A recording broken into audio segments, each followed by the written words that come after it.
خیال میں بھی جو ہم نہیں سوچ سکتے. جنت تو ہمارے خوابوں اور خیالوں سے بھی آگے کی چیز ہے. کذالک یجزی اللہ المتقین، یہ جزا دیتا ہے اللہ متقیوں کو، ان متقیوں کو جن کی روحیں پاکیزگی کی حالت میں جب ملائکہ قبض کرتے ہیں تو کہتے ہیں سلام علیکم، سلام تم پر. ایک تو طیب لفظی بہت پیارا ہے، تتوفاہم الملائکۃ طیبین، ملائکہ فوت کرتے ہیں ان لوگوں کو، وصول کرتے ہیں ان کی روحیں کس حال میں کہ مرنے والا طیب تھا، پاک تھا. کلمہ طیب زبان پر تھا، طیب اعمال اس نے جمع کر لیے تھے، غیر طیب جو اعمال تھے ان پر استغفار کر لیا تھا تو بھی اپنے آپ کو اس نے پاک صاف کر لیا تھا، اور حال حلیہ بھی اس کا پاک تھا، صاف ستھرا تھا. طیب غذا کھاتا تھا، حرام سے دور رہتا تھا، نہ حرام غذا استعمال کی، نہ حرام چیزوں میں اپنی آنکھوں کو لگایا، اور نہ ہی کسی اور طرح کے حرام میں اس نے انڈلج کیا اپنے آپ کو، نہ حرام کمائی زندگی میں شامل تھی، نہ گندے اعمال، طیب اور پاک. اور آپ دیکھیے کہ جو تقوی اختیار کر لے، جو استغفار کرتا رہتا ہے، جو اللہ سے ڈرتا رہتا ہے، آپ دیکھیں کہ مرنے سے پہلے اللہ کیسا کیسا سامان کر دیتا ہے اپنے مومن بندوں کو پاک کرنے کا. مختلف طریقے. نمبر 1 کیا؟ مسٹیکس کرتے رہے 20 30 40 50 60 70 80 ایئرز تک، ایک دم احساس ہو مجھ سے غلطی ہوئی، اور اگر مرنے سے 2 دن پہلے بھی احساس ہو گیا تھا اور اپنے عمل کو چینج کر لیا تھا، اللہ 80 سال کے گناہ معاف کر دے گا. اور 2 دن پر اللہ معاملہ کرے گا کہ تم اللہ کی طرف چل تو پڑے تھے نا، تم نے بہتری کر تو لی تھی نا، 60 سال بھی شراب پی تھی اور شراب چھوڑ دی، اور 2 دن کے بعد موت آ گئی، تو اللہ کیا معاملہ کرے گا؟ 60 سال کی شراب کی سزا دے گا، یا 2 دن شراب چھوڑنا جو اس نے کیا تھا، گزارے تھے 2 دن بغیر شراب پیے اور گناہ سے جو توبہ کر لی تھی اس کا اجر دے گا، اس 2 دن کا اللہ اجر دے گا. اللہ اتنا مہربان ہے مومن بندوں کے اوپر. اللہ موقع دے دیتا ہے مومن کو جو اللہ سے ڈرے، اللہ پاک ہونے کا موقع دے دیتا ہے. تو یا تو اپنے غلط اعمال چھوڑ دیے تو پاک ہو گئے، اور جو غلطیاں ہوئی ان پر استغفار کر لیا تو پاک ہو گئے. پھر صدقہ اور خیرات بہت کرتے رہتے ہیں تو پاک ہو گئے. پھر کیا طریقہ ہوتا ہے؟ ایک بڑا مزیدار طریقہ ہے. کچھ لوگ گناہ کرتے ہیں اور لوگ ان کی گناہ خوب ڈسکس کرتے ہیں، اور کسی کے پیٹھ پیچھے گناہ ڈسکس کرنا کیا ہے؟ غیبت کرنا.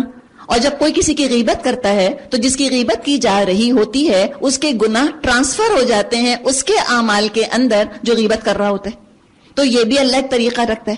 ساس ہیں، تنگ کیا، گناہ کیا نا، بہو کو تنگ کیا، اور بہو نے خوب غیبت کی بیٹھ کے. ساس نے تنگ 1 دفعہ کیا، بہو نے اس ایک بد سلوکی کو 10 دفعہ ڈسکس کیا اور 10 سال تک ڈسکس کیا.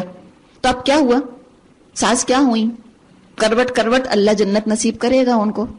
تو یہ ہے، یہ اللہ کی شان دیکھیں. اور دیکھیں کسی میں اگر بڑی بڑی برائیاں ہوتی ہیں تو اللہ کوئی بڑی بڑی خوبیاں بھی رکھ دیتا ہے اس کے اندر. جیسے جن کا غصہ تیز ہوتا ہے پھر وہ جنرس بھی بہت ہوتے ہیں. ان کو احساس ہوتا ہے نا کہ ہم نے غصہ کر کے ہم نے کسی کا دل توڑا، کسی کا دل دکھایا، پھر سوری فیل کرتے ہیں، پھر اس کو کچھ ایکسٹرا پیسے بھی دے دیتے ہیں، نوکروں کو، رشتہ داروں کو پھر ایکسٹرا جوڑے بھی لا کے دے دیتے ہیں. عام طور پہ غصے کے تیز جو ہیں وہ سخی ہوتے ہیں، وہ دے دیتے اگر دل میں ایمان ہے.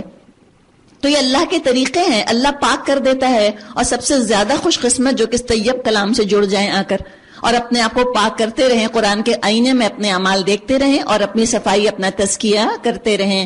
طیبین، پاک صاف، یقولون، کہیں گے ان سے سلام علیکم، سلام تم پر، سلامتی تم پر، تم داخل ہو جاؤ جنت میں اپنے اعمال کے بدلے.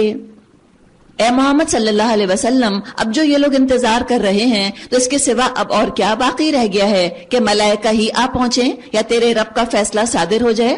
اس طرح کی ڈھٹائی ان سے پہلے بہت سے لوگ کر چکے. پھر جو کچھ ان کے ساتھ ہوا وہ ان پر اللہ کا ظلم نہ تھا مگر ان کا اپنا ظلم تھا جو انہوں نے خود اپنے اوپر کیا.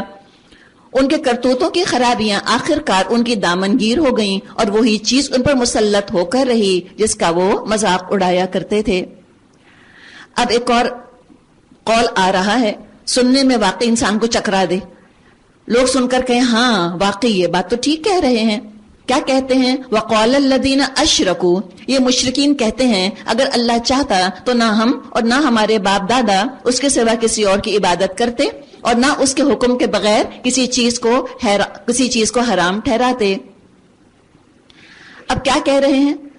کہہ رہے ہیں دیکھو تم خود ہی کہتے ہو نا جو کچھ ہوتا ہے اللہ کی اجازت سے ہوتا ہے، تو ہم بھی جو کچھ کر رہے ہیں اللہ کی اجازت سے ہی تو کر رہے ہیں.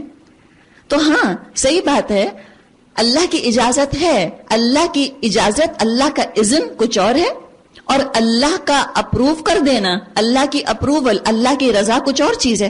ایگزامینیشن ہال کو پھر آپ ذہن میں لے آئیے، بچے پیپر کر رہے ہوتے ہیں، اسٹوڈنٹس پیپر کر رہے ہوتے ہیں اور وہاں انویجیلیٹر گھوم رہے ہوتے ہیں.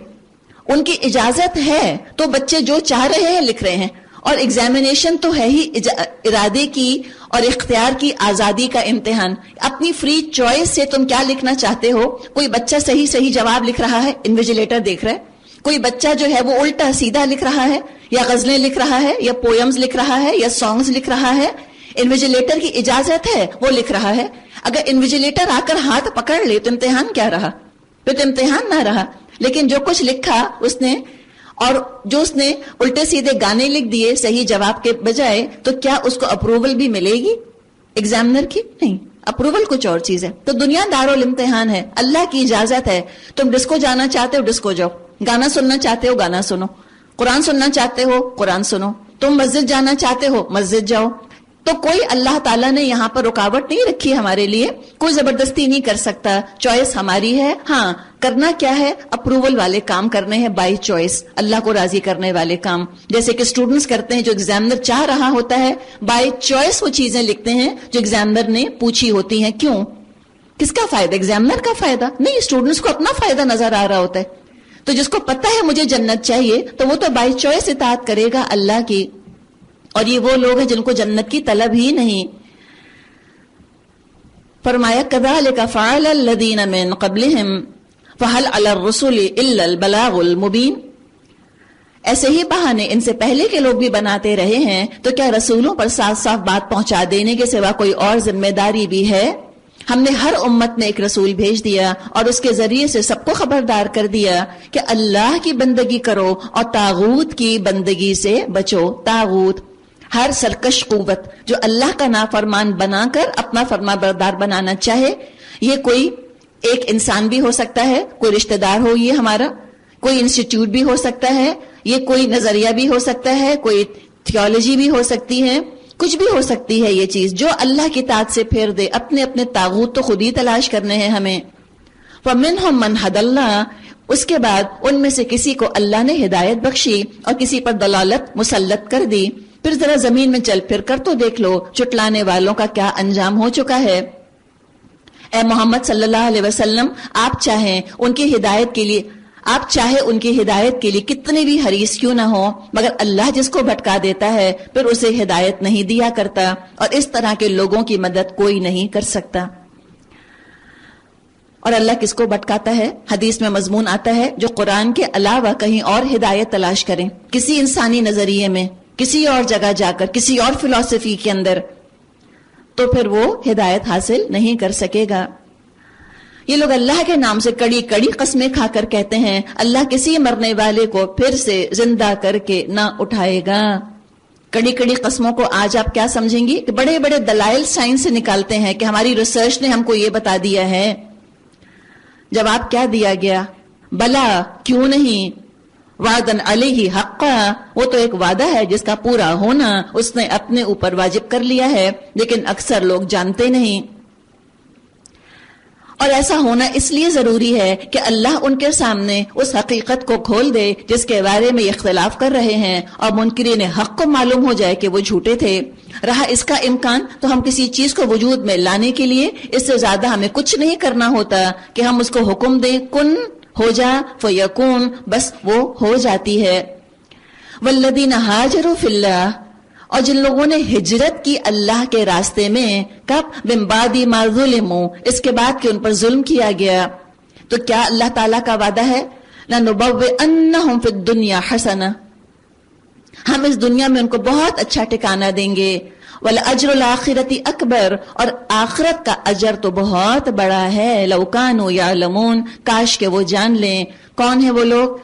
جو مظلوم ہیں، جنہوں نے صبر کیا ہے اور جو اپنے رب کے بھروسے پر کام کر رہے ہیں. تو دیکھو یعنی کتنا اچھا ان کا انجام ان کا انتظار کر رہا ہے. زبردست انسینٹیو ہے میرے اور آپ کے لیے. مہاجر بنو، مجاہد بنو. ہجرت، جدائی اختیار کرنا. ایک تو ریفرنس ٹو کانٹیکسٹ ہم دیکھیں تو یہ ہجرت حبشہ کی طرف اشارہ ہے. اور جنرلی اگر ہم دیکھیں تو ہجرت کی ضرورت اس وقت پیش آتی ہے جب دین پر عمل کرنے کے نتیجے میں معاشرے میں مخالفت اتنی بڑھ جائے کہ دین پر قائم رہنا دشوار ہو جائے. ایسے میں انسان ہجرت کر جاتا ہے. جغرافیائی ہجرت بھی ہوتی ہے جغرافکلی، کہ ایک خطہ چھوڑ کر زمین کا دوسرے خطے کی طرف چلا جایا جائے، جیسے مسلمان مکہ چھوڑ کر مدینہ ہجرت کر کے چلے گئے تھے. آج ہو سکتا ہے میں اور آپ جگہ نہ چھوڑ سکیں، گھر نہیں چھوڑ سکیں، تو گھروں میں رہتے ہوئے ہم کیسے ہجرت کریں گے؟ انسان صحبت چھوڑ دے جو کہ اللہ کا نافرمان بنا رہی ہے. بعض دفعہ ماحول چھوڑ دیتے ہیں جو دین پر عمل نہیں کرنے دے رہا. قدرتی بات ہے، نیچرل ہے. جانے پہچانے طریقوں کو، جانے پہچانے اپنی عادتوں کو، رسموں کو، رواجوں کو، حال حلیے کو انسان جب چھوڑتا ہے تو بہرحال انسیکیورٹی تھوڑی سی تو آتی ہے اس کے اندر، تھوڑا سا انکمفرٹیبل تو فیل کرتا ہے. اور جب وہ نئے ماحول کے اندر جاتا ہے نئی عادتیں اجنبی لگتی ہیں، اپنا حال حلیہ خود انکمفرٹیبل لگتا ہے، اپنی آنکھوں کو عادت نہیں ہوتی اپنے آپ کو اس طرح دیکھنے کی، تھوڑا یوز ٹو ہونا پڑتا ہے انسان کو.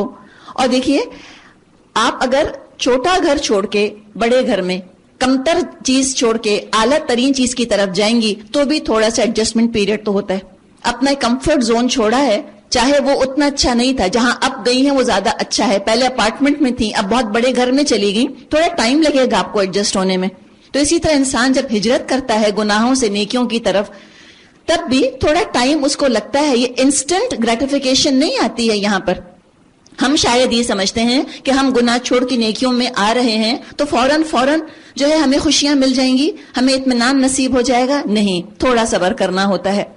پھر وقت کے ساتھ کیا ہوتا ہے کہ کرتے کرتے ہر چیز آسان ہو جاتی ہے. انسان جو ہے اپنے نئے زون کے اندر کمفرٹیبل فیل کرنے لگتا ہے، دل لگ جاتا ہے، سیٹل ہو جاتا ہے. اللہ کی خاطر جب انسان یہ سب کچھ کرتا ہے تو اللہ کو کتنا اس پر پیار آتا ہے. اللہ جانتا ہے کہ تم نے کتنی مشکل اٹھائی. تو صبر بھی کیا، پھر ہائے واویلا نہیں مچایا، اللہ پہ توکل کیا. دنیا میں لوگوں کی شکلیں نہیں دیکھی کون میرا مددگار بنے گا، اور لوگوں کی مدد پر بھروسہ نہیں رکھا کہ اچھا لوگ مدد کریں گے تو میں ہجرت کروں گی، اور لوگ مدد نہیں کریں گے میں ہجرت نہیں کروں گی. اور اگر ڈر یہ لگ رہا ہے کہ اگر میں نے ہجرت کر لی تو میرے ہسبینڈ نہ مجھ کو فرنٹ سیٹ پہ نہیں بٹھائیں گے، اور میرے ہسبینڈ کہیں گے جو پیچھے جا کر بیٹھو، مائی لگ رہی ہو تو پیچھے بیٹھ جائیں. کہتے ہیں ٹھیک ہے، جہاں اگلی سیٹ جا رہی ہے وہیں پچھلی سیٹ بھی جا رہی ہے، کوئی بات نہیں، آپ وہیں پہنچیں گی نا، تو کوئی ایشو نہیں ہے اس کے اندر. لیکن صبر یہ بہت ضروری ہے. ہجرت اور جہاد یہ صبر کے بغیر ممکن نہیں، اور صبر کے بغیر جنت ممکن نہیں. اجر مل نہیں سکتا اگر صبر انسان نہ کرے. اے محمد صلی اللہ علیہ وسلم، ہم نے آپ سے پہلے جب بھی رسول بھیجے آدمی ہی یعنی مرد ہی بھیجے جن کی طرف ہم اپنے پیغامات وحی کیا کرتے تھے. اہل ذکر سے پوچھ لیجئے اگر آپ لوگ خود نہیں جانتے. پچھلے رسولوں کو بھی ہم نے روشن نشانیاں اور کتابیں دے کر بھیجا تھا، اور اب یہ ذکر تو آپ صلی اللہ علیہ وسلم آپ پر نازل کیا ہے تاکہ آپ لوگوں کے سامنے اس تعلیم کی تشریح اور توضیح کر دیں جو ان کے لیے اتاری گئی تھی. وَلَعَلَّهُمْ يَتَفَكَّرُونَ، اور تاکہ لوگ خود بھی غور و فکر کریں. ذکر آ رہا ہے نبی اکرم صلی اللہ علیہ وسلم کی طرف کتاب اتارے جانے کا. آپ صلی اللہ علیہ وسلم کی ذمہ داری بتائی جا رہی ہے کہ جو کتاب ہم نے لوگوں کے لیے نازل کی ہے آپ ایکسپلین کر دیجئے لوگوں کو. مختلف طریقوں سے آپ صلی اللہ علیہ وسلم نے اس کی تشریح کی ہے، قرآن کی عمل کر کے دکھایا، بتایا کیا کام کیسے کرنا ہے، الفاظ کے مطلب آپ نے بتائے، صلاۃ کا مطلب کیا ہے، زکوٰۃ کا مطلب کیا ہے. ڈکشنری سے تو یہ معنی حاصل نہ کیے جائیں گے. انسانوں کا کلام سمجھنے کے لیے کتاب ڈکشنری کا کام دیتی ہے، اللہ کا کلام سمجھنے کے لیے ہیومن ڈکشنری. آپ صلی اللہ علیہ وسلم جیسا آپ نے بتا دیا اسی طرح ہمیں کرنا ہے. اور احادیث کے ذریعے قرآن کے احکامات کی بھی تشریح بھی ہو جاتی ہے. بعض لوگوں کو خیال یہ ہوتا ہے کہ اگر حدیث کی روشنی میں قرآن کے احکامات کو سمجھیں گے تو قرآن بڑا سخت ہو جائے گا. حالانکہ معاملہ اکثر اور بیشتر الٹ ہے. مثال کے طور پہ کتب علیکم القتال ہم پڑھ چکے، تم پر قتال فرض ہے. تو کیا سب پہ فرض ہے؟ عورتوں پر بھی فرض ہے، بچوں پہ بھی فرض ہے، اور مردوں پر بھی نہیں. وہ تو حدیث نے بتایا کہ مردوں پر ہے اور فرض عین ہے، سارے مردوں کو نکلنا ہوگا. نہیں، حدیث نے بتایا کہ فرض کفایہ ہے. یہ تمام چیزیں ہم کو احادیث ہی سے پتہ چلتی ہیں. پھر ہم نے پڑھا تھا کہ تم جب حج کے لیے جاؤ تو پھر تم سر منڈواؤ، قربانی کرو، سر منڈواؤ. قربانی تو عورتیں بھی کرتی ہیں، مرد بھی کرتے ہیں، سر منڈواتے ہیں سب. نہیں منڈواتے. کس نے بتایا؟ اللہ کے رسول نے بتایا. تو یہ دراصل آپ صلی اللہ علیہ وسلم کی ذمہ داری ہے. حدیث سے قرآن کو کاٹ کے ہرگز بھی ہم کسی بھی طرح قرآن کو سمجھنے کا حق ادا ہی نہیں کر سکتے. بعض لوگوں کو خیال یہ آتا ہے کہ احادیث تو بہت بعد میں لکھی گئیں، لیکن جو ہمارے کنفیوژنز ہیں حدیثوں کے بارے میں اس میں سے کچھ لا علمی کی وجہ سے ہیں، بلکہ اکثر و بیشتر لا علمی کی وجہ سے ہیں. اور یہ خیال یہ آتا ہے کہ حدیثیں تو شاید 250 سال کے بعد لکھی گئیں، تو 250 سال بعد کس کو کیا یاد رہتا ہے. اس پر ایک ریسرچ ورک ہے، ایک تھیسس لکھا گیا تھا. مصطفیٰ اعظمی نے یہ تھیسس لکھا تھا انگلینڈ میں، اور اس پر ان کو پی ایچ ڈی کی ڈگری دی گئی تھی. ان کے تھیسس کا نام ہے اسٹڈیز ان ارلی حدیث لٹریچر. یہ کتاب اویلیبل ہے، آپ چاہیں تو لے سکتی ہیں. جو بھی انشاءاللہ کوئی آپ کے ذہن میں سوالات ہوں گے، اللہ نے چاہا تو آپ کو حدیث کی حفاظت کے بارے میں جوابات مل جائیں گے کہ صحابہ کے دور ہی سے اس کی حفاظت کا سلسلہ کس طرح شروع ہو گیا تھا. اس کے علاوہ کچھ کیسٹس بھی ہیں، حدیث کی کیا ضرورت ہے. 9 کیسٹس ہیں، 9 والیومز ہیں، اور کچھ تاریخ اور حدیث کو جوڑ کر سمجھانے کی کوشش کی گئی ہے کہ حدیث کی حفاظت کیسے ہوئی، اور اس کی پریکٹیکلٹی کا بھی کچھ بتایا گیا. تو بہرحال آپ صلی اللہ علیہ وسلم کی رسپانسبلٹی، اور آپ ہی نے بتایا. الف لام میم میں اور آپ پڑھ نہیں سکتے. اگر آپ نے ہمیں تلفظ نہ بتایا ہوتا، پروننسیشن نہ بتایا ہوتا، کوئی نہیں پڑھتا علم ذالک الکتاب لا ریب فیہ. سب کہتے ہیں الف لام میم ذالک الکتاب لا ریب فیہ. کوئی یہ نہیں پڑھتا کہ الف لام میم، جیسے کہ آتا ہے نا کہ علم ترى کیف فعل. کوئی نہیں کہتا الف لام میم ترى کیف فعل ربک باصحاب الفیل. یہ کوئی نہیں کہتا. سب کیا کہتے ہیں؟ علم ترى کیف. حالانکہ حروف وہی ہیں، الف لام میم الف لام میم. جب قرآن لکھا گیا شروع میں تو اس پر زبر زیر پیش تھوڑی تھے، خالی وہاں تو حروف لکھے ہوئے تھے. لیکن کس طرح پڑھا؟ آپ نے پڑھ کر بتایا تو ہمیں سمجھ آیا کیسے پڑھنا ہے. تو ہم تو پروناؤنس نہیں کر سکتے اگر آپ نے ہمیں نہ بتایا ہوتا. سمجھنا تو پھر بڑی دور کی بات ہے. اور کبھی اگر آپ میں سے کسی نے کوئی پرائیویٹ ایگزام کبھی دیا ہو، آپ کو اندازہ ہوگا بغیر استاد کے پڑھنا کس قدر مشکل ہوتا ہے، اور استاد کے ساتھ پڑھنے سے کتنی چیزیں آسان ہو جاتی ہیں اللہ کے فضل سے.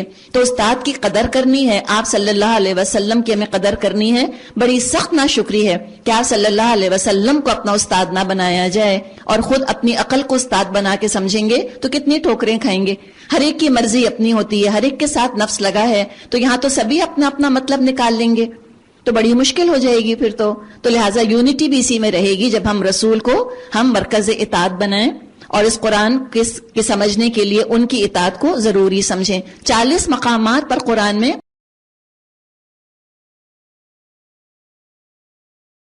اللہ تعالیٰ نے تقریباً 40 مقامات پر رسول کی اطاعت کا حکم دیا ہے. آگے فرمایا افامن الذین مکروا السیئات، پھر کیا وہ لوگ جو دعوت پیغمبر کی مخالفت میں بد سے بدتر چالیں چل رہے ہیں اس بات سے بالکل بے خوف ہو گئے ہیں کہ اللہ ان کو زمین میں دھسا دے، یا ایسے گوشے سے ان پر عذاب آ جائے جدھر سے اس کے آنے کا ان کو وہم و گمان تک نہ ہو، یا اچانک چلتے پھرتے ان کو پکڑ لے، یا ایسی حالت میں انہیں پکڑے جبکہ انہیں خود آنے والی مصیبت کا کھٹکا لگا ہوا ہو اور وہ اس سے بچنے کی فکر میں چوکنے ہوں. وہ جو کچھ بھی کرنا چاہے یہ لوگ اس کو عاجز کرنے کی طاقت نہیں رکھتے. حقیقت یہ ہے تمہارا رب بڑا ہی نرم خو اور رحیم ہے. اور کیا یہ لوگ اللہ کی پیدا کی ہوئی کسی چیز کو نہیں دیکھتے؟ اس کا سایہ کس طرح اللہ کے حضور سجدہ کرتے ہوئے دائیں اور بائیں گرتا ہے. سب کے سب اس کے آگے اظہار عجز کر رہے ہیں. زمین اور آسمانوں میں جس قدر جاندار مخلوقات ہیں اور جتنے ملائکہ ہیں سب اللہ کے آگے سربر سجود ہیں اور وہ ہرگز سرکشی نہیں کرتے. اپنے رب سے جو ان کے اوپر ہے ڈرتے ہیں اور جو کچھ حکم دیا جاتا ہے اسی کے مطابق کام کرتے ہیں. اگر سجدہ کرنا چاہیں آپ سجدہ کر لیجئے، ذرا سا جھک جائیے. الحمدللہ. اللہ کا فرمان ہے کہ دو خدا مت بنا لو، اللہ تو بس ایک ہی ہے، لہٰذا تم مجھ ہی سے ڈرو. اسی کا ہے وہ سب کچھ جو آسمانوں میں ہے اور زمین میں ہے، اور خالصاً اسی کا دین ساری کائنات میں چل رہا ہے. پھر کیا اللہ کو چھوڑ کر تم کسی اور سے تقویٰ کرو گے؟ تم کو جو نعمت بھی حاصل ہے اللہ ہی کی طرف سے ہے. پھر جب کوئی سخت وقت تم پر آ جاتا ہے تو تم لوگ اپنی فریادیں لے کر اسی کی طرف دوڑتے ہو، لیکن جب اللہ اس وقت کو ٹال دیتا ہے تو یکایک تم میں سے ایک گروہ اپنے رب کے ساتھ دوسروں کو اس مہربانی کے شکریہ میں شریک کرنے لگتا ہے تاکہ اللہ کے احسان کی ناشکری کرے. اچھا مزے کر لو، ان قریب تم کو معلوم ہو جائے گا۔ یہ لوگ جن کی حقیقت سے واقف نہیں ہیں، ان کے حصے ہمارے دیے ہوئے رزق میں سے مقرر کرتے ہیں۔ اللہ کی قسم ضرور تم سے پوچھا جائے گا یہ جھوٹ تم نے کیسے گڑھ لیے تھے۔ یہ اللہ کے لیے بیٹیاں تجویز کر رہے ہیں۔ اللہ کے لیے انہوں نے کیا کیا؟ انہوں نے اللہ کے لیے بیٹیاں بنا دیں۔ سبحان اللہ۔ اور ان کے لیے وہ کچھ جو کچھ یہ خود چاہیں۔ اب ذرا غور سے آپ سنیے گا، وَإِذَا بُشِّرَ أَحَدُهُمْ بِالْأُنثَىٰ، جب ان میں سے کسی کو بیٹی کے پیدا ہونے کی خوشخبری دی جاتی ہے، اس کے چہرے پر سیاہی کلونس چھا جاتی ہے، خون کا سا گھونٹ پی کے رہ جاتا ہے، لوگوں سے چھپتا پھرتا ہے، اس بری خبر کو کیسے لے کر پھرے، کس طرح کسی کو منہ دکھائے، سوچتا ہے ذلت کے ساتھ بیٹی کو لیے رہے یا مٹی میں دبا دے۔ الا ساء ما يحكمون، دیکھو کیسے برے حکم ہیں جو یہ اللہ کے بارے میں لگاتے ہیں۔ بری صفات سے متصف کیے جانے کے لائق تو وہ لوگ ہیں جو آخرت کا یقین نہیں رکھتے، رہا اللہ تو اس کے لیے سب سے برتر صفات ہیں، وہی تو سب پر غالب اور حکمت میں کامل ہے۔ مشرکین عرب کا ایک مائنڈ سیٹ بتایا جا رہا ہے، اور جو بھی مشرک مذاہب ہیں، یاد رکھیں مشرک مذہب جو ہوتا ہے دختر کش مذہب ہوتا ہے، مشرک معاشرہ دختر کش معاشرہ ہوتا ہے۔ دختر کش سمجھتی ہیں؟ یعنی کہ فیمیل انفینٹیسائڈ کرنے والا، لڑکیوں کو مار ڈالنے والا، کچل ڈالنے والا، چاہے وہ زندگی ختم کر دے یا شخصیت ختم کر دے یا آنر ختم کر دے، ان کا کسی طرح نہ عزت ہوتی ہے، اور بعض جگہ تو ان کو جینے کا حق بھی نہ تھا، جیسا کہ عرب کا معاشرہ تھا۔ بہت بڑی ان کی ایک برائی کا ذکر کیا جا رہا ہے، وہ تھا ان کا بیٹیوں کا دفن کر دینا۔ بیٹی کا ہونا بے عزتی اور شرم کی علامت تھی۔ کچھ قبیلوں میں رواج تھا بیٹی پیدا ہو تو فوراً ماں کے پیٹ سے زمین کے پیٹ میں چلی جایا کرتی تھی ڈائریکٹ۔ اسلام نے اس ظلم کا خاتمہ کیا۔ آپ صلی اللہ علیہ وسلم نے عورت کو عزت دی، چاہے وہ بیٹی کی شکل میں ہو یا ماں کی شکل میں یا بیوی کی شکل میں۔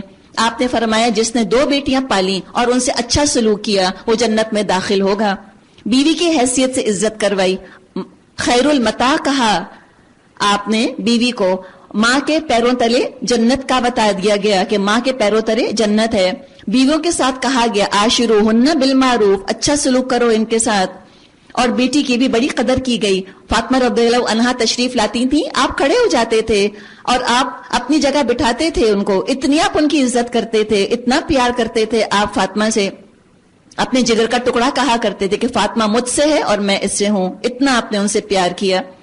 اب مسلمان جب نکلے عرب سے، اور اسلام جو ہے وہ عرب کے علاوہ عجم میں پھیلنا شروع ہوا، ہوتے ہوتے ہندوستان تک بھی آئے۔ یہاں آئے تو کچھ اور ہی منظر تھا، گنگائی الٹی بہ رہی تھی، عورت کی قطن کوئی حیثیت نہیں، پیر کی جوتی، اگر بیوی ہے تو کہتے تھے پیر کی جوتی ہے، کیا حیثیت ہے پیر کی جوتی کی، بدل لو دوسری لے لو، نو بگ ڈیل، کوئی حیثیت ہے اس کی۔ اور شوہر مر جائے تو بیوی کو ستی ہونا ہوتا تھا، اسی میں جل جانا ہوتا تھا شوہر کے ساتھ، اس کو بڑی وفاداری سمجھا جاتا تھا۔ اور اگر وہ ستی نہ ہو اور زندہ رہ جائے تو بیوہ قرار پائی، اور جب بیوہ ہو گئی ایک دفعہ، اب اس کو حق نہیں تھا کسی خوشی کی تقریب میں شرکت کرے، منحوس سمجھی جاتی تھی۔ دوسری شادی کا قطن کوئی حق نہیں تھا۔ اگر کوئی لڑکی شادی ہو کر آئی اور اس کے آنے کے بعد اگر سسرال میں کوئی مشکل پیش آ گئی، اگر ساس کا بیچاری کا انتقال ہو گیا یا سسر کا، تو سبز قدم منحوس قرار پاتی تھی، کہتے تھے کہ یہ تو ساس کو کھا گئی۔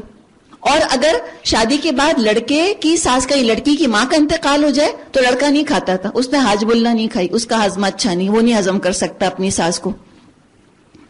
اور اگر وہ لڑکی شادی ہو کر آئی، اللہ نے اولاد دی اور اللہ نے بیٹی کی شکل میں، اپنی تقسیم ہے اللہ کی، اللہ نے اپنی مرضی اپنی حکمت کے تحت اس کو بیٹی یا بیٹیاں دیں، تو بعض دفعہ شوہر کو مشورہ دیا جاتا تھا کہ تم ایک اور شادی کر لو، کوئی یعنی ٹیکنیکل ڈیفیکٹ ہے اس لڑکی کے اندر، بیٹے ہی نہیں پیدا کر سکتی، پیدا کر رہی ہے، اور پیدا کرنے والی مجرم قرار پاتی تھی کہ ہائے دیکھو ذرا اس نے بیٹیاں پیدا کر دی۔ آپ دیکھیں نا ڈیلیوری کے بعد ایک تو عورت کی تھکن، جسم کا درد، دکھنا، جذباتی طور پہ بات بات پہ رونا، وہ جو ہارمونز کے ایڈجسٹمنٹ ہوتی ہے اس میں، اوپر سے بلیم، اوپر سے اس کو برا بھلا کہنا، خیال نہ کرنا، اس کو گھٹیا سمجھنا، قصوروار سمجھنا، اور بیوہ ہونا وہ تو بہت بڑا مسئلہ۔ مسلمان آئے تو اتنا حیران ہو یہ سارا کچھ دیکھ کر. مسلمانوں کے ہاں تو بیوہ ہونا کوئی ایشو ہی نہیں تھا. خود آپ صلی اللہ علیہ وسلم نے کتنی بیواؤں سے شادی کی. مرد کی ذمہ داری رکھی گئی کہ تم جب شادی کر رہے ہو تم مہر دو, اور تم کسی کی بچی گھر لے کر آ رہے ہو, ایک لڑکی گھر لے کر آ رہے ہو, تم گھر سجاؤ. تم ڈبل بیڈ لے کر آؤ, ڈبل بیڈ نہیں لا سکتے تم چارپائی بچھاؤ, چارپائی نہیں چادر بچھا لو. تم اگر لا سکتے ہو تو تم بہترین سے بہترین فریج لے آؤ, نہیں تو مٹکا لے آؤ, نہیں تو کوئی بات نہیں ایک جگ میں پانی بھر کے رکھ لو. It's up to you.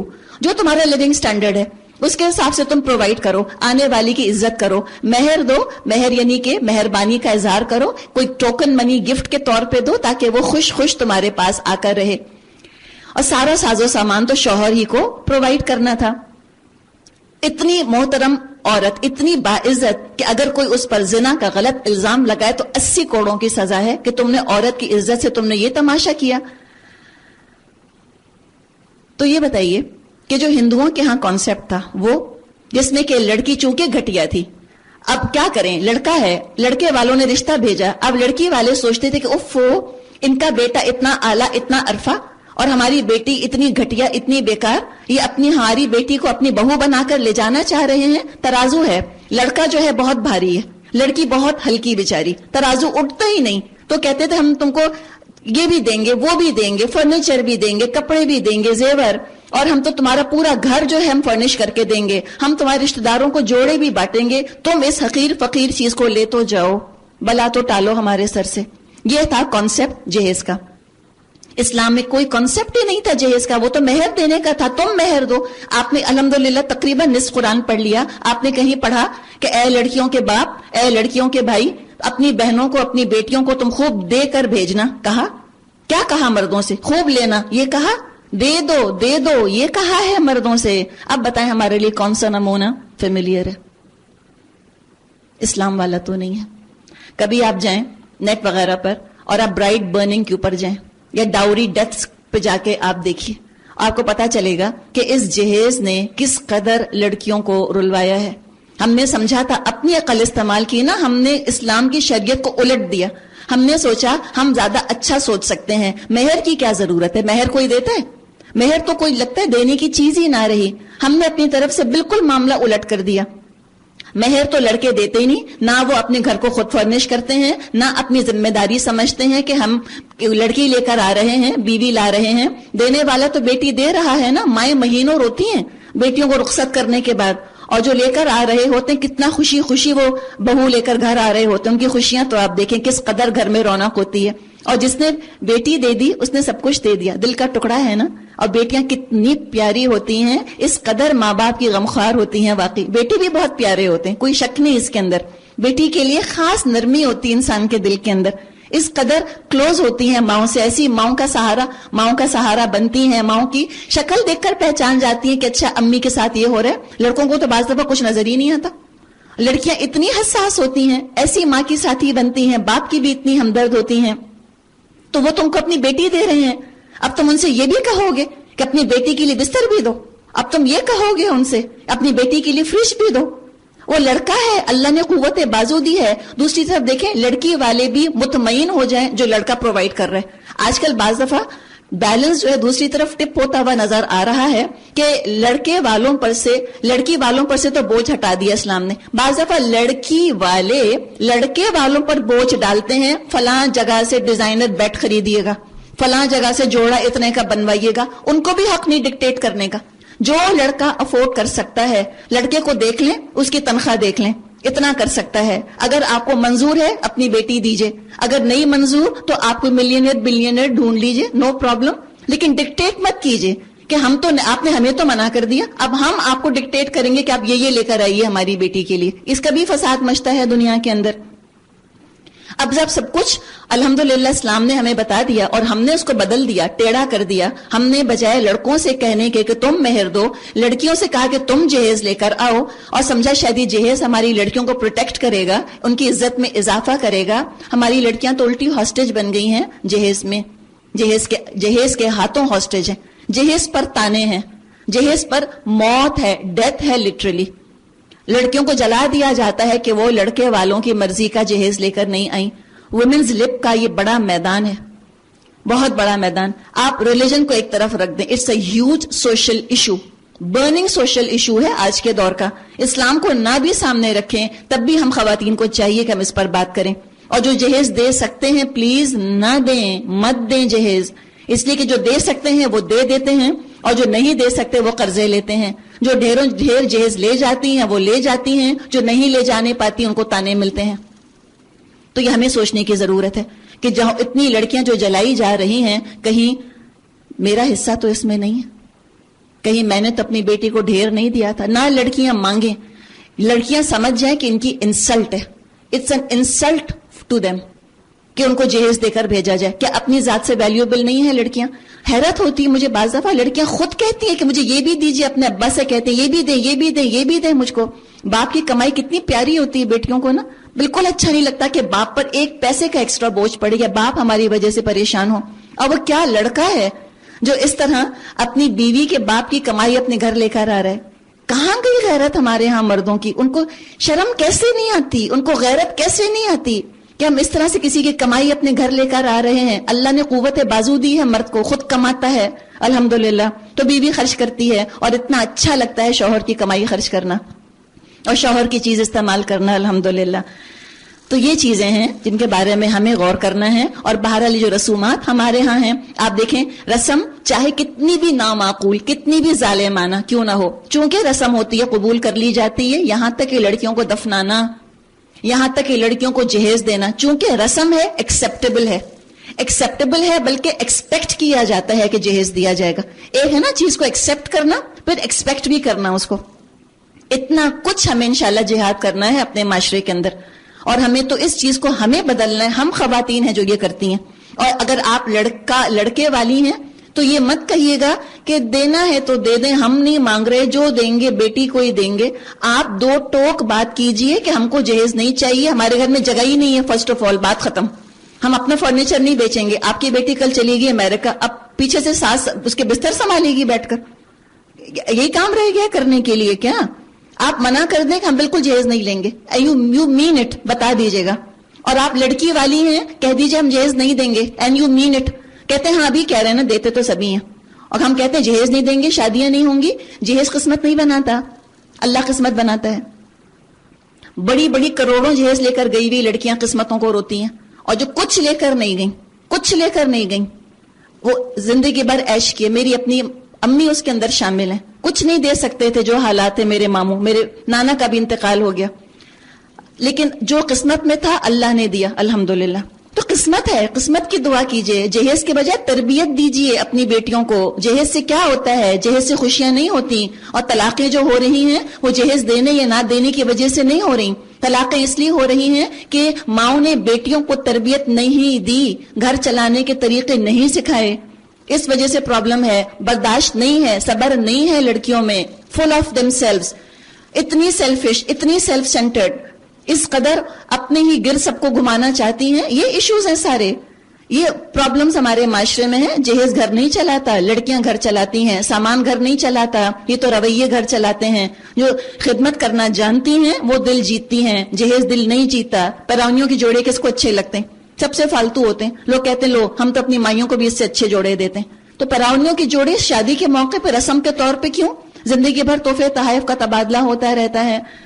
تو پلیز اس کے بارے میں غور کیجئے, اس کے بارے میں سوچئے, ڈسکشن کیجئے, اویئرنیس پھیلائیے, اور اللہ نے چاہا تو بہتری آئے گی. تبھی لڑکیوں کو پڑھاتے نہیں ہیں, سارا جہیز کے لیے جوڑ جوڑ کے رکھتے رہتے ہیں ان کے لیے کہ جہیز دیں گے. جن کی 2 یا 4 5 بیٹیاں ہوتی ہیں, مائیں کبھی اچھا نہیں پہنتی. اور ہمارا معاشرہ ایسا ظالم سیڈسٹ ہو گیا ہے کہ پھر ایسی ماں کو اچھا سمجھتا ہے, کہتے ہیں ہاں کچھ نہیں پہنا, خود سارا بیٹیوں کے لیے جمع کر کے رکھ دیا.